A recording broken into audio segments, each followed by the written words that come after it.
ಬಲರೆ ಬಲ್ವರೆ ಬಲ್ವರೆ ಬಲ್ವರೆ ಬಲರೆ ಬಲ್ಬಲರೆ ಬಲ್ಬಲರೆ ಬಲ್ಬಲರೆ ರುದ್ರ ವೀರಭದ್ರ ವೀರಭದ್ರ ವೀರಭದ್ರ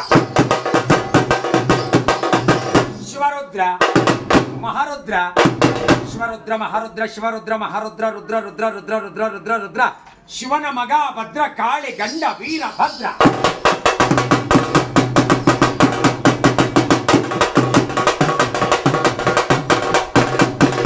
ಸ್ಮರಿಸಿದವರನ್ನ ಸದಾ ಕಾಯುವವರು ಭಕ್ತೋದ್ಧಾರಕನು ದಯಾ ಸಾಗರನಾದಂತಹ ಇಲ್ಲಿನ ಕೋಟೆಯ ಕೃಪಾ ಕಟಾಕ್ಷವು ಈ ಸುಗೃಹದ ಸಮಸ್ತ ಭಕ್ತಾದಿಗಳಿಗೆ ದೊರಕಲಿ. ದುಷ್ಟ ಜನ, ದುಷ್ಟ ಶಕ್ತಿ, ದುಷ್ಟ ಗ್ರಹಗಳಿಂದ ಸಮಸ್ತ ಭಕ್ತಾದಿಗಳನ್ನು ರಕ್ಷಿಸಿ ಇಷ್ಟಾರ್ಥ ಸಿದ್ಧಿಯನ್ನು ಕೊಟ್ಟು ಕಾಪಾಡಲಿ ಎಂಬುದಾಗಿ ನುಡಿಯುತ್ತಾ ವಾದ್ಯ ವೈಭವಗಳನ್ನ ವೀರಭದ್ರೇಶ್ವರನ ಅಡಿದಾವರೆಗಳಿಗೆ ಎಂದು ನಡೆಸುತ್ತಾರೆ.